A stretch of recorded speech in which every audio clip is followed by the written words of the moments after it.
Okay. Okay, now you know you all have to behave because we're recording. So welcome to our Wednesday webinar sponsored by the National Consortium for Health Science Education. My name is Nancy Allen. Trying to get my camera set here. And I serve as executive director for this group.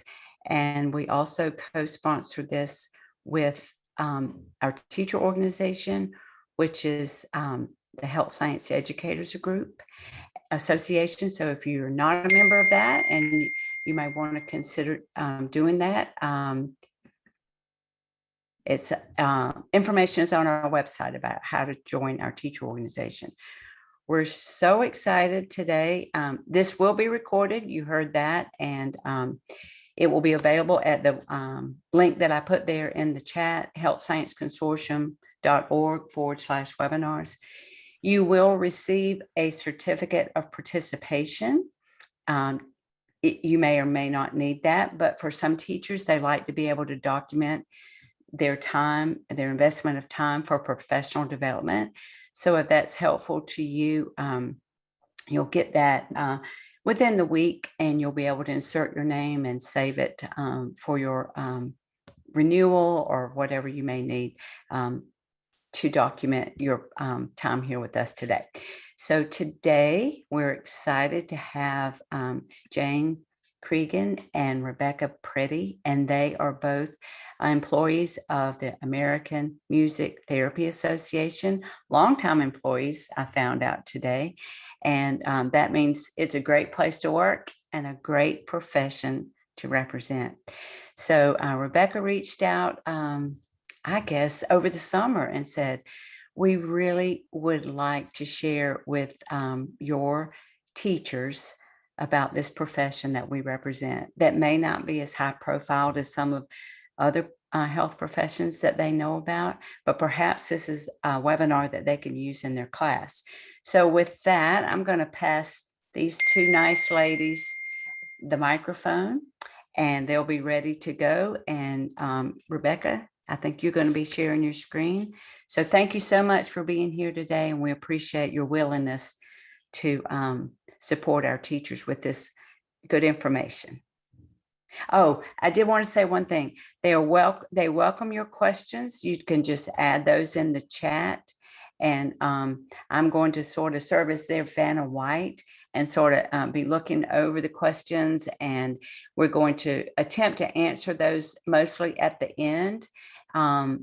But if it's something really, so we don't want you to forget your question. So be sure and put it in the chat, and we'll go back and the last few minutes of, or last 5 to 10 minutes of the session, we'll be able to entertain your questions, and we'll be finished right at 5 o'clock. So you can be on to your next thing. So with that, I'll welcome Jane and Rebecca and thank them for being with us today.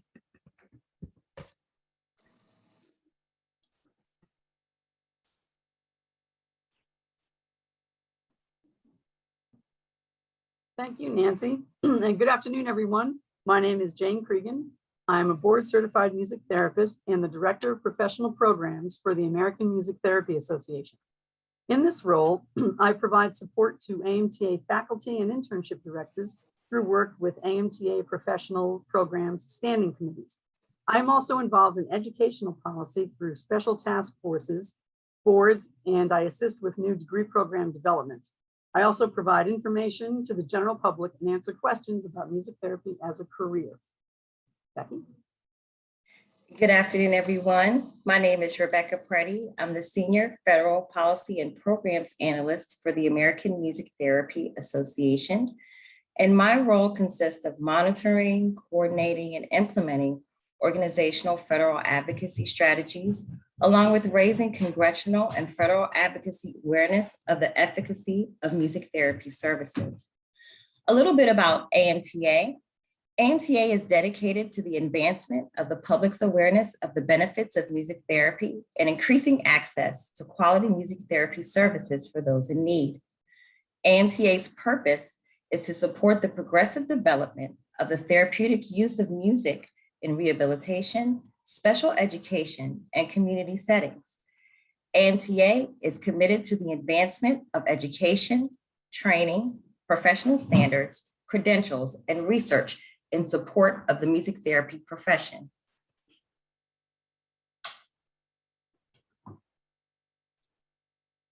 So what is music therapy?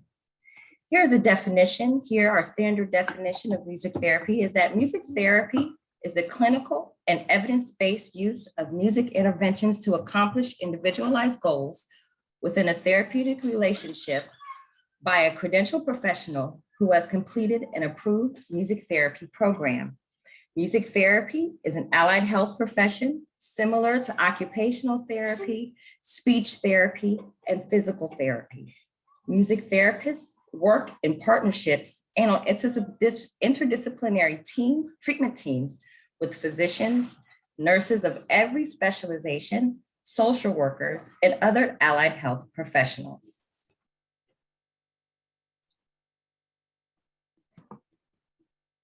Music and science. Music therapy was established as an allied health profession in 1950, excuse me, in the 20th century, but the idea and practice of music as a healing influence having an effect on health and behavior dates back to ancient civilizations. Aristotle and Plato were among the first to write on the healing influence of music. The earliest references to music as therapy occurred in the late 17 and early 1800s, and the field formally began after World Wars I and II, when amateur and professional musicians played for veterans suffering both physical and emotional trauma. Currently, music therapists are highly trained, credentialed, and licensed professionals who use music as an intervention to improve, restore, or maintain physical and emotional health in clients. Research in music therapy comes from both neuroscience and psychology and finds that humans can recognize emotional contact in music and that people may respond physically or emotionally to different elements of music, such as rhythm, melody, modes such as major versus minor, and timbres. Thanks to modern medical imaging devices such as CAT scans and MRIs, research further confirms that physical and psychological responses to musical elements can now be traced to both hardwired neurological responses in the brain, as well as culturally shaped conditioning, making music a bridge between science and art. This is why, in the contemporary practice of music therapy, careful selection of music is still considered important as one applies music toward various purposes such as relaxation, enhanced movement, or pain management. Collaborative research is currently taking place in the newly established Sound Health Network, which emerged from the Sound Health Initiative, which was a partnership between the Kennedy Center and NIH in association with the National Arts Endowment that has brought together scientists, music therapists, artists, and the public to explore music's impact on the brain, health, and wellness. Over the next 9 months, the Sound Health Network will be focusing on music therapy and related research, which will include an advisory panel of AMTA professionals.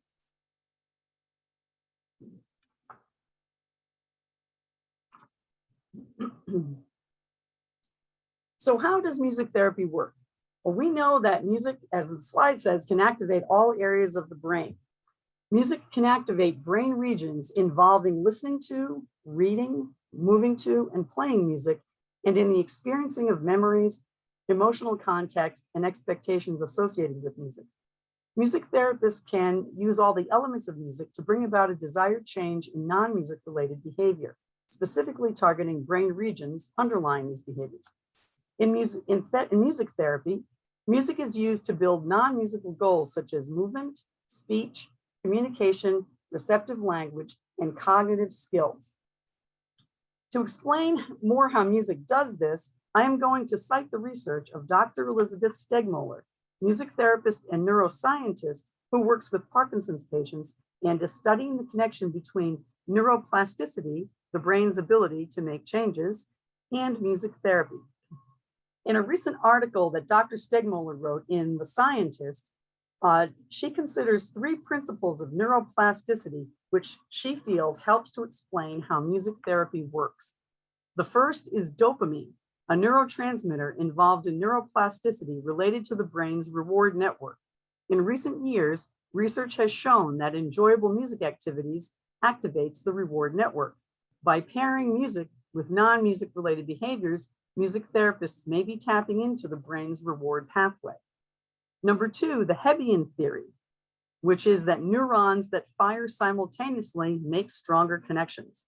Rhythm, for example, is an inherent feature of music that, in addition to linking diverse behaviors to an external beat, also known as entrainment, rhythm may also induce synchrony in the neural networks underlying behaviors.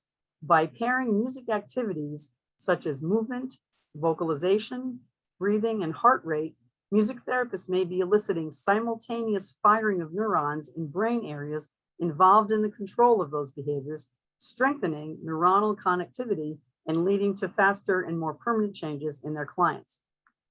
Number three, the acoustic structure of music, the impact of noise versus music on neuroplasticity. Most people would agree that music is the opposite of noise.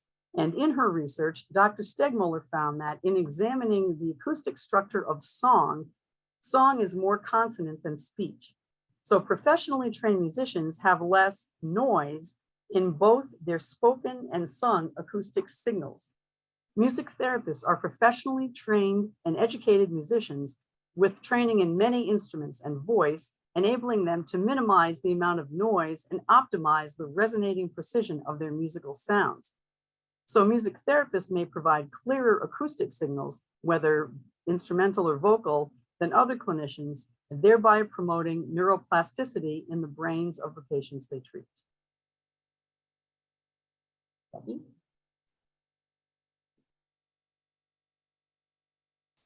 So what exactly do music therapists do? Music therapists conduct a music therapy assessment of a client to determine if treatment is indicated. If treatment is indicated, the music therapist collects a systematic, comprehensive, and accurate information to determine the appropriate music therapy interventions to provide for the client. Music therapists develop an individualized music therapy treatment plan for the client that is based upon the results of the music therapy assessment. The music therapy treatment plan includes individualized goals and objectives that focus on the needs and strengths of the client and specify music therapy approaches and interventions to be used to address these goals and objectives. Music therapists implement an individualized music therapy treatment plan that is consistent with or complementary to any other developmental, rehabilitative, habilitative, medical, mental health, preventative, wellness care, or educational services being provided to the client. Music therapists evaluate the client's response to music therapy, documenting various changes and progress in the music therapy treatment plan, and suggesting modifications as appropriate. In addition, music therapists develop a plan for determining when the provision of music therapy service is no longer needed in collaboration with the client, the physician, or other providers of healthcare or education with the client, family members of the client, and any other appropriate person upon whom the client relies upon for support. Music therapists minimize any barriers to ensure that the client receives music therapy services in the least restrictive environment. Music therapists utilize appropriate knowledge and skills to inform practice, including use of research, reasoning, and problem-solving skills to determine appropriate actions in the context of each specific clinical setting.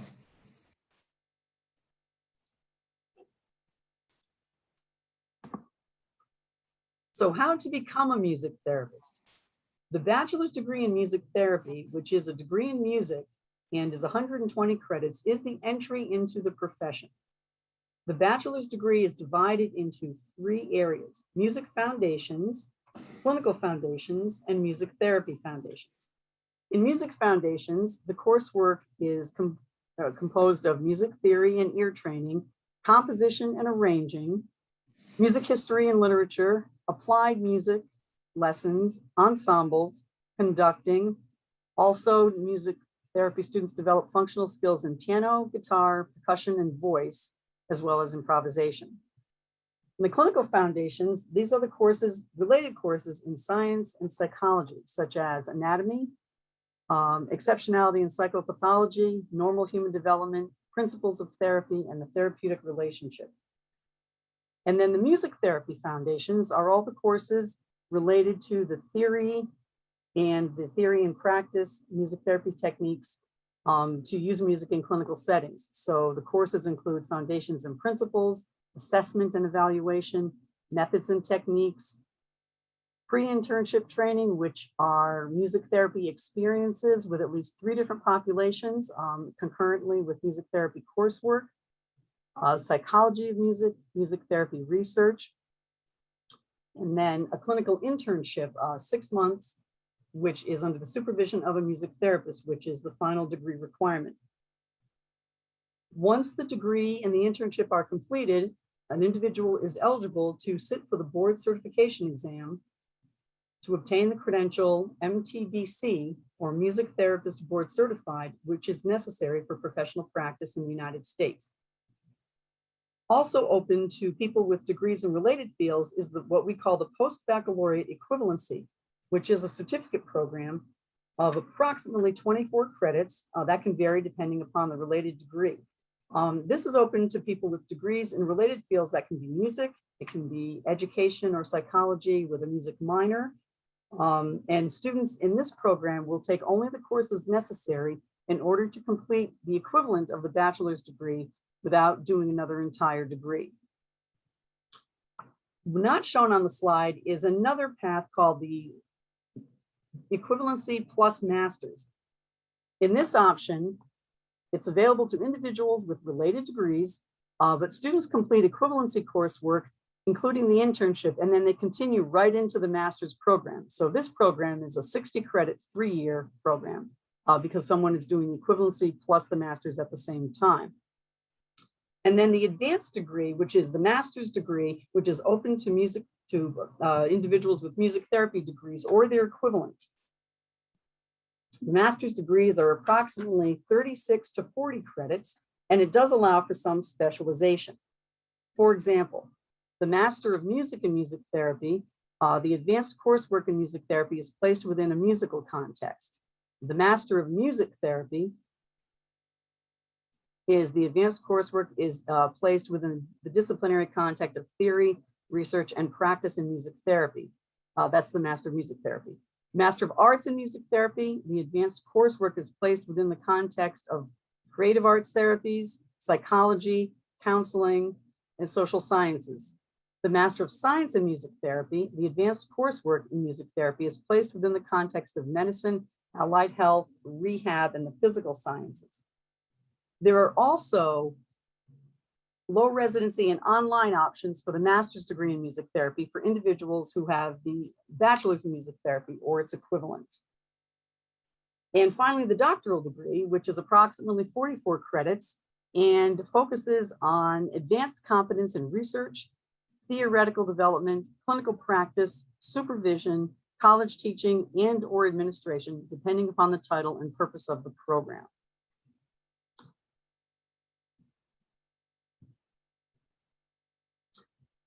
Advanced specialty trainings are available in a growing array of subspecialties, which include neonatal intensive care, the NICU music therapist, or neurologic music therapy, hospice and palliative care, and guided imagery and music. And music therapy programs in the United States. Currently, there are 89 AMTA approved degree programs in the United States. The yellow and green areas you see on the map show the states with music therapy degree programs. The blue areas show states that do not have music therapy degree programs. So there are music therapists in 36 of 50 states. The green areas show the states that have bachelor's degree programs in music therapy, so bachelor's only programs. The yellow areas show states with degree programs that are both bachelor's and master's. And then the yellow areas of the map that have the slanted lines show the states that offer doctoral degrees in music therapy. The states that show the dots are are areas where there is degree program development, meaning that there are colleges interested in developing music therapy degree programs, and we are working with them on that. Over half of the music therapy degree programs in the United States do have master's programs showing interest in advanced clinical practice. AMTA's goal is to have at least one music therapy degree program in every state.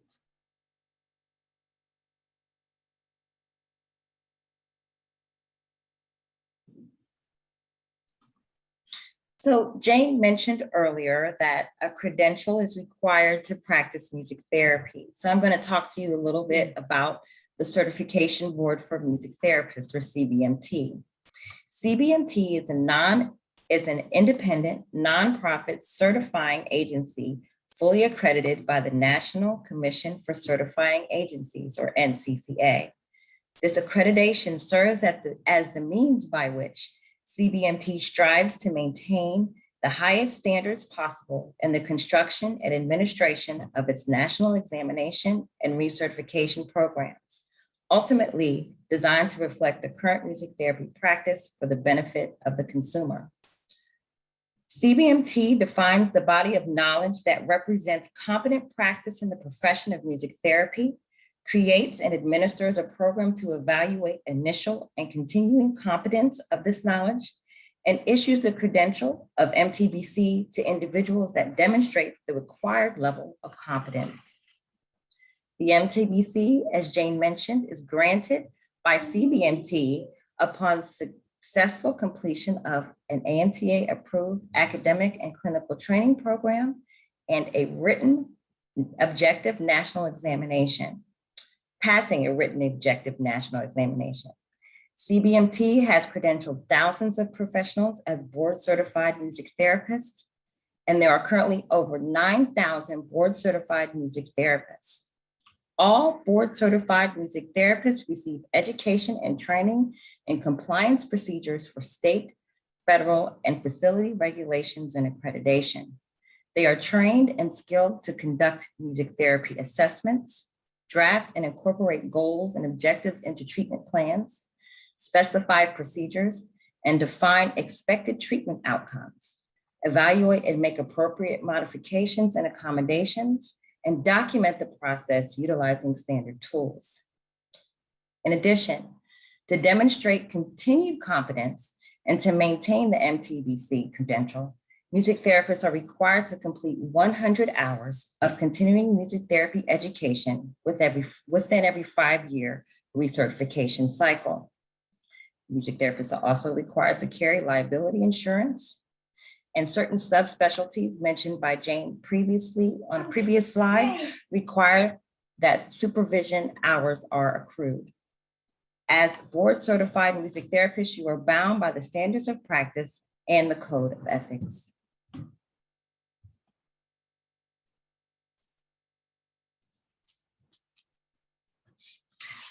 In addition to talking about music therapy as a career and a profession, we wanted to talk to you about some a specific collaboration that helps to advance the profession. AMTA, the American Music Therapy Association, and the Certification Board for Music Therapists collaborate on the State Recognition Operational Plan, a joint national initiative to achieve state recognition of the music therapy profession and the MTBC credential required for competent practice. Recognition of the credential is established in one of 3 ways: either 1, through licensure, 2, a music therapy registry within the state, or title protection for music therapists within the state.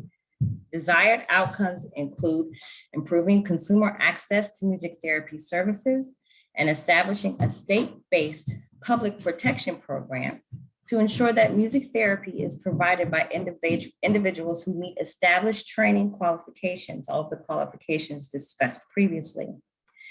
Each year, more and more music therapists are contributing to the successful implementation of the State Recognition Operational Plan.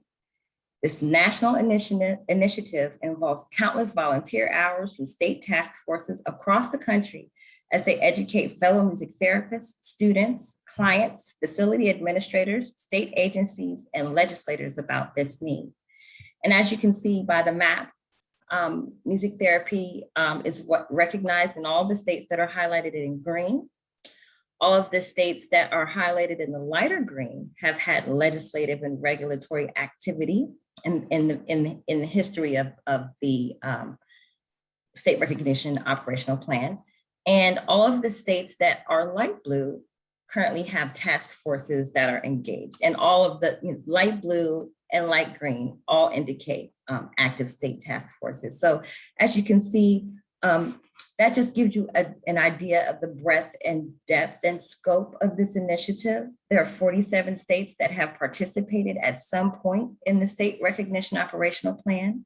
A total of 36 states have introduced some form of music therapy legislation.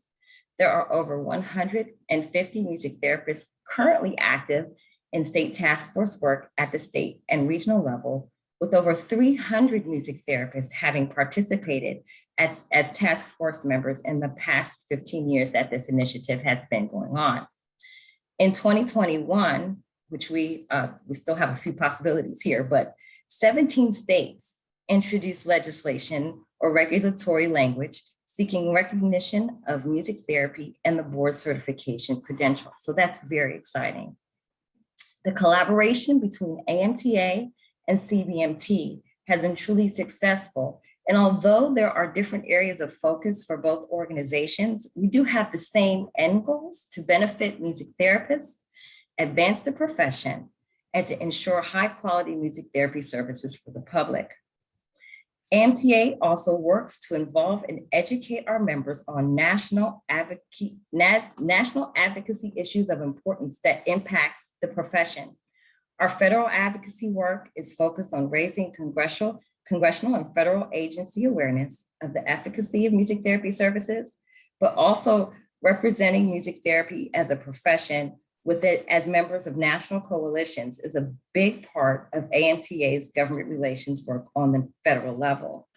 By having a seat at the table, music therapists and the clients they serve have a voice in policy discussions related to health and education issues on the national level.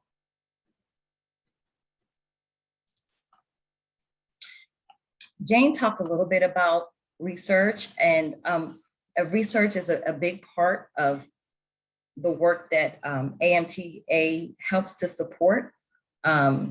Research in music therapy supports its effectiveness in a wide variety of healthcare and educational settings. All of the work settings and populations that you will hear about in just a few minutes are supported by over 70 years of research documenting the effectiveness of music therapy. AMTA promotes the research by exploring the benefits of music as therapy. We produce 2 scholarly journals where research in music therapy is published and shared. The Journal of Music Therapy is published by AMTA as a forum for authoritative articles on the current music therapy research and theory. Articles explore the use of music in the behavioral sciences and include book reviews and guest editorials. Music Therapy Perspectives is designed to appeal to a wider readership, so both inside and outside the profession of music therapy. Articles focus on music therapy practice, as well as academics and administration. Subscriptions to these journals, downloadable articles, and a limited number of open access articles are available on each respective journal's webpage that are both tied to the AMTA website. Links that allow you to access them are there. MTR 2025 was a great initiative that is a great initiative that's still ongoing. It supports funders, stakeholders, and clinicians in important lines of research to benefit clients and the health of citizens overall. MTR 2025 was structured to foster dialogue and to embrace diversity in thinking, approaches to practice, and methodologies. AMTA continues MTR 2025 by way of an array of discussions, activities, and processes to infuse, embed, and integrate research as a cross-cutting and essential feature of clinical and association functions designed to increase access to quality music therapy services. Jane also mentioned the Sound Health Network. And the Sound Health Network being a partnership between the National Institutes of Health, or NIH, and the JFK Center for the Performing Arts in association with the National Endowment for the Arts. So the initiative supports research on music, neuroscience, and health through several projects nationwide. In addition to those projects, the partnership aims to expand current knowledge and understanding of how listening, performing, or creating music involves intricate circuitry in the brain that could be harnessed for health and wellness application in daily life. It also seeks to explore ways to enhance the potential for music as therapy for neurological disorders. It also has an overall goal of creating public awareness of how the brain functions and interacts with music. A few of the more recent symposiums from the Sound Health Initiative that are available on the Sound Health website, which I can share with you. They're titled Relating Target Engagement to Clinical Benefit, Biomarkers for Brain Disorders of Aging. Assessing and measuring target engagement, mechanistic and clinical outcome measures for brain disorders of aging. And also laying the foundation, defining the building blocks of music-based interventions. Sound Health is, again, as I mentioned, a truly exciting partnership with federal agencies and departments that have demonstrated a sincere desire to examine the intricacies of science of music and the brain. We're pleased to be active participants in this ongoing initiative. And I just wanted to share a great quote from the director of NIH, Dr. Francis Collins, that truly encompasses the spirit of the Sound Health Initiative. He said, "We know that the beat of a metronome can steady the gait of someone with Parkinson's disease, for example, but we don't fully understand how that happens.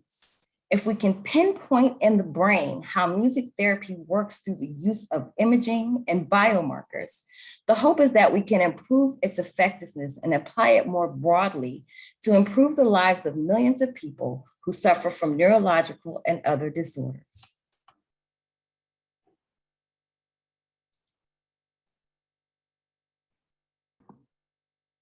So where do music therapists work? As you see on the slide, there are a wide variety of settings that music therapists work in.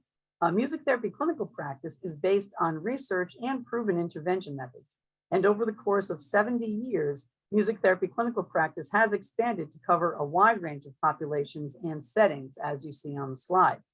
Many music therapists also establish their own private practice, and this is a growing area of clinical practice. Music therapists work with all ages, from infants through the elderly, and it is our hope that with continued research, music therapy clinical practice will continue to expand to serve more clients. Becky?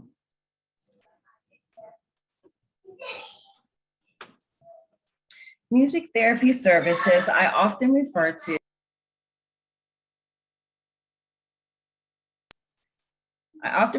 as cradle to grave services. Music therapists provide healthcare and education support services to individuals of all ages and ability levels, ranging from neonates in neonatal intensive care units to older adults in hospice care.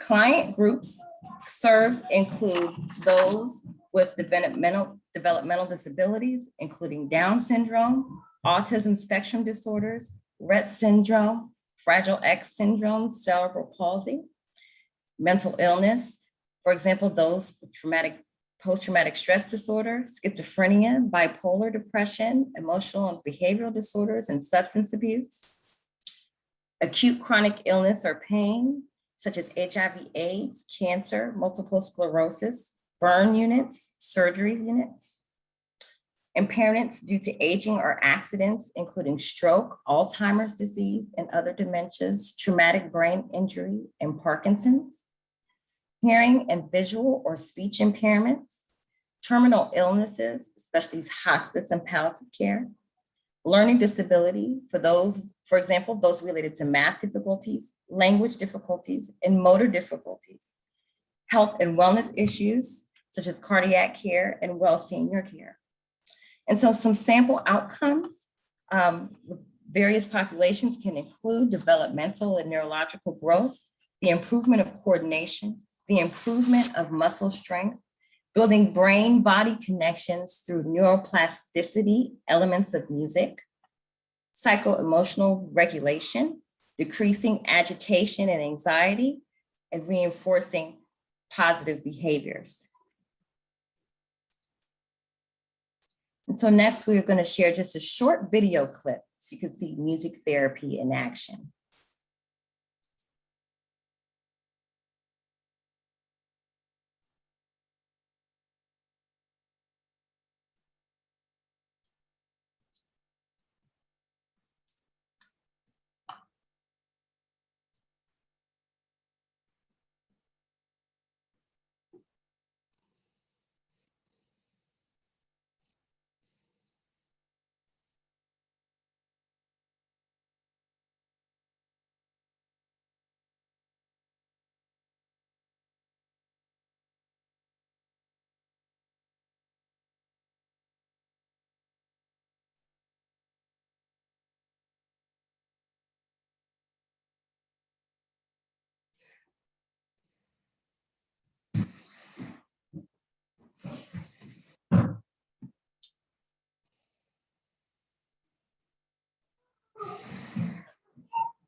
There is sound associated with that video, and unfortunately it did not play, but we can provide you with that clip so that you can hear what happens as well as see how Mark was doing.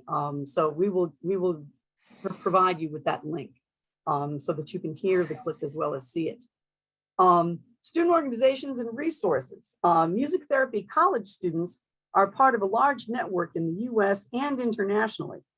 Each AMTA degree program has a student group, and each region has a student group, and they're all connected by the national organization, AMTAS, standing for American Music Therapy Association for Students.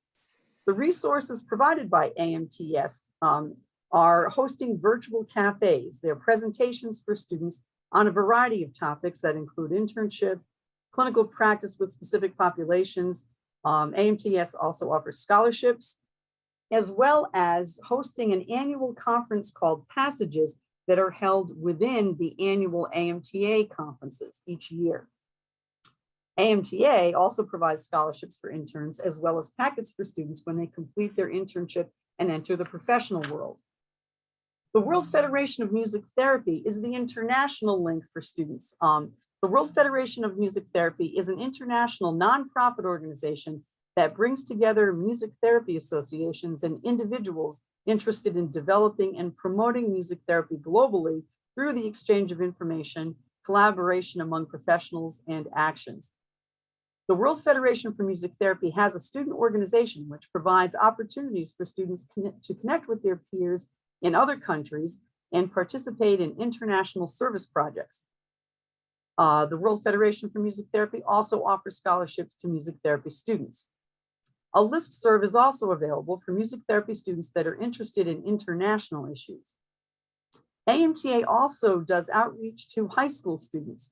We do career days at regional and national conferences, colleges, high schools, presentations at conferences like the School Guidance Counselors, and also partnering with organizations like the National Consortium for Health and Science Education. AMTA is also working with school platforms like Zello and School Links to have information on music therapy as a career available to high school students as well as middle school students.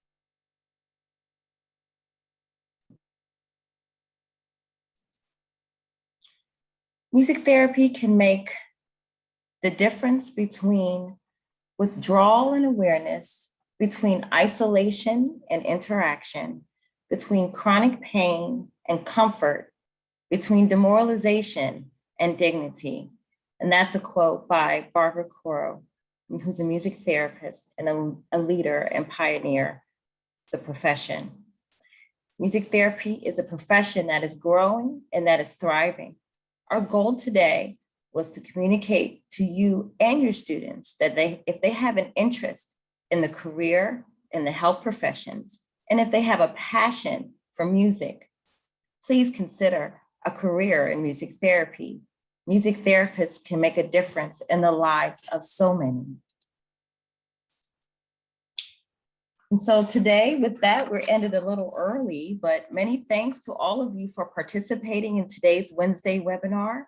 It is our hope that you share this information with other teachers and educators within your sphere, in addition to sharing this information with all of the students that you serve. Thank you again for your time and attention. And we now have a few minutes to answer any questions you may have. Also, feel free to reach out to us via email, as you'll see both of our email addresses listed here. I'm going to stop sharing my screen.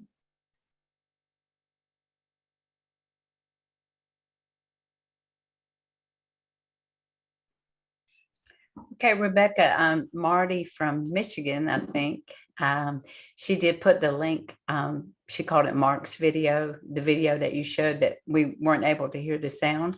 So she's got that in the chat. But how quick is that? Go, Marty. Yes. Then I'll also, when we send out the certificates of participation for those folks that have been with us today, we'll put that link in that email as well. I don't know if you saw Gwen Barrett, one of our teachers from Indiana. Did you see what she put in the chat about, Gwen, you want to unmute yourself and just share a little bit about your relationship with a music therapist? Sure, not a problem. Can you hear me? We can. Yeah. Okay.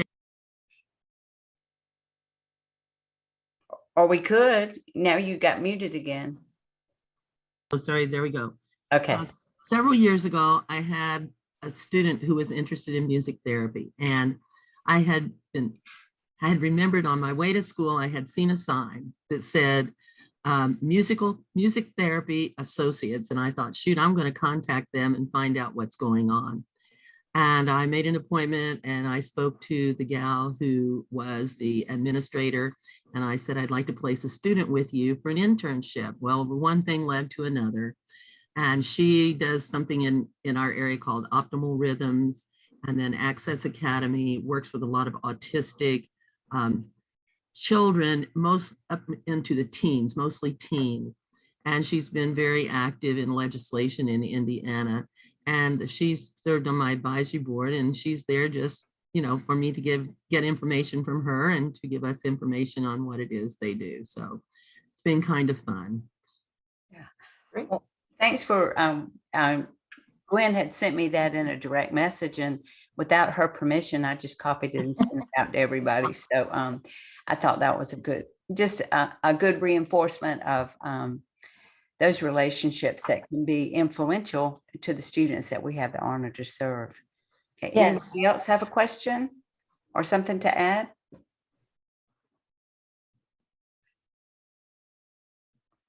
I'm trying to see if our gentleman friend from Washington, D.C. is on.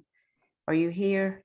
I don't remember exactly his name, but he told me how excited he was about this. And he had a music background himself. And so I wanted to put the spotlight on him if he were here, but if he is, he's being shy. So Rebecca and Jane, this was great information. I've already gotten a couple of emails from folks that couldn't be here that wanted to know if this was being recorded. Of course, I tell them that every time, but yes, it's being recorded. And some of them said that they definitely wanted to use this with their class. So Jenny Hughley said, Rise Center in Tuscaloosa, Alabama, has a music therapist that works with my granddaughter who has CP. Thanks for sharing that, Jenny. And then Jennifer put a website there for optimal rhythms. Are you familiar with that, Rebecca and Jane? Optimal rhythms? I'm familiar Yeah. with Jennifer. Hi, Jennifer. Jennifer? So I'm assuming that that's her private practice. If I'm I think so. hello. Yeah. So Hey, Jennifer. It's not mine. Casey DePriest and Eric Lund are the music Okay. therapists there. It's Yeah. in Indiana. Okay. I would Okay. love to claim them as mine, but it's Okay. not my practice. It's great to see you. okay. Well, doesn't everyone love the professor who lets them out early, right? Or doesn't show up to class? But Jane and Rebecca, we really appreciate, we know you've been planning to do this for a while, and we're confident that this information will be used when teachers that we serve in middle and high school are introducing health professions. And you gave great background information, and we'll be sure to share that link that's so powerful, where Mark has made vast improvements because of his musical therapy. So thank you, everyone. Look forward to seeing you next Wednesday's webinar is going to be focusing on sports medicine and resources to help you deliver sports medicine curriculum. So if that's an interest area, be sure and sign up for that October 6th opportunity. So have a great rest of your week, everyone. And thanks again to the American Music Therapy Association. Thank you. Thank you. And thank you for being with us today. Yes.